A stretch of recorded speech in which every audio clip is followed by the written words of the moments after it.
Hey, reflections on last week. Obviously, Tuesday night was not the result anyone wanted, me included. I got to hand full credit to Alison and her crew over there in Missoula. I think they came out with an increased sense of passion and desire. It was from a coaching standpoint, they made an adjustment with their lineup, which I think, talking to Alison afterwards, she made the comment that she's like, maybe I've missed it for 3 years without Missy Huddleston in the middle. It's one of those things, right? You do what you think's best at the time, but full credit to Missoula, they did a really nice job. Deserving winners on the night, and really jumped on us early, and we never quite recovered from it. And then, as this team tends to do, they bounced back on Saturday against the best team in the conference, and I think we're one swing away from really nailing that match.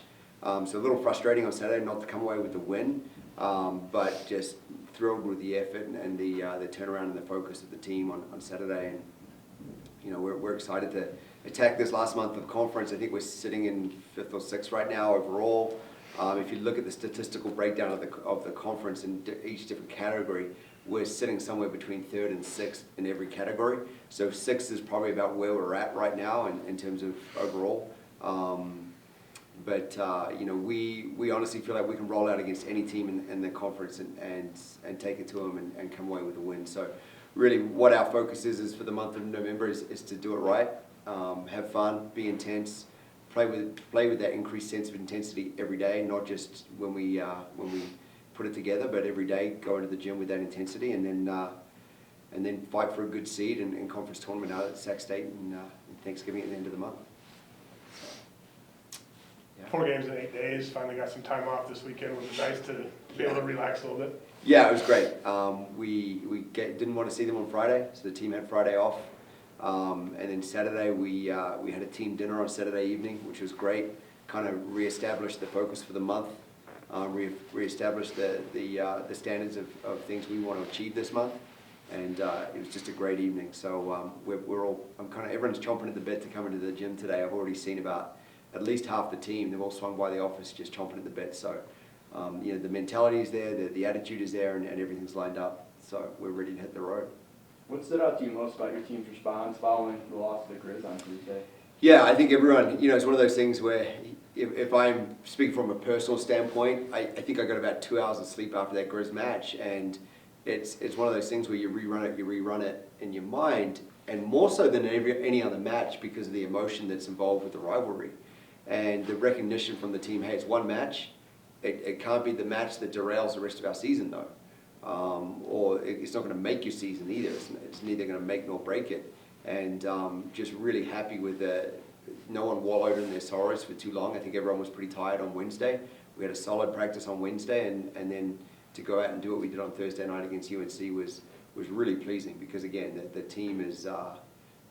they want to do something bigger than just beating the Grizz. I mean, not that beating the Grizz isn't a big deal, don't get me wrong.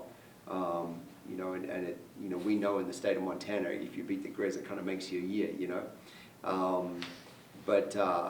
we've got our sights firmly set on a conference championship, and it's still not so far away that we can't achieve it. I think we're two matches out of second right now, 1 out of third. And so we just got to get after it. Road trip this week. Idaho and Eastern Washington. I think it's flipped. I think it's Eastern first, but yeah. Preview that a little bit for us. Yeah, I think Eastern's a team that's improving rapidly. I think I've thought this all along that Lindsay over there at Eastern Washington is getting the culture right first, and she's bringing athletes in who want to play for her in the manner that she wants them to play. So I think they're a scary team. I think we were fortunate to beat them in 3 at our place here earlier in the year, but they play hard. I think we match up really well with them across the court. We're going to that match with high expectations for ourselves. And then Idaho's been on a roll ever since they came here. I think they've maybe dropped 1 more match since they played us, and I think they're sitting at 8-2. Clear second in the conference, and so they're figuring things out as well with a new lineup. So no doubt, we're going to have to be at our best. I was going to say on our best behavior, but why would I say that? But we're going to have to be playing at our best to get Eastern Washington and Idaho on the road. But again, we're looking to really knock it out of the park. It's not like we're going over there hoping to come away with a split. Like, we're going over there with the expectation that we win 2 matches and come home feeling good about it. Is it going to be easy? Heck no. You know, I think Eastern and Idaho both present unique challenges in their home gyms, and but it's going to be a lot of fun. It's going to be great to have that time on the road again to bond and to get tighter as a unit, and then go out and take it to two good opponents. Being into November, how do you think things shift at this time of the year? You know, it's kind of October's over, and let's have a November to remember. Let's get after it. I mean, everything. It kind of has to, we have to grab a gear. I think it's you look at October and you've got a number of things that line up. You go through the lull of the grind of season, like mid-season. You know, I think, and you've got midterms in October. You've got the change of weather seasons, and you've got all the other things that young student athletes are dealing with in their lives. And so we're excited to have come out of October with the success that we did have.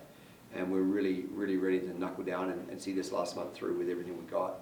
So really, you know, the finishing line is in sight now, and it's really about who can finish the strongest, and not just rely on what we've done in the past, but really push through. So yeah, we're pumped. We you know, the girls, like I said, we've talked about having a November to remember, and you know, the girls are pumped about it, and we're all.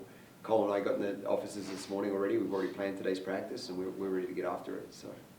It's a good deal. There's a good amount of passion flowing through the veins. It's good.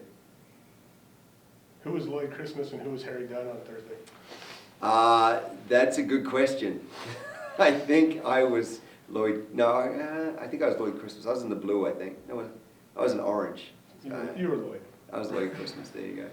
So it was good fun. Really good fun. And you know, sometimes you go through a long month like the month of October and you grind it out. And it's fun to have those moments where you can break it up with a little bit of Halloween at the end of the month. And, you know, I think it put the girls in the right spirit for that match. They just went out and had fun with it. So, yeah, it was good. Didn't do much candy, though. So. Anything else? All right. Appreciate you all. Thank you.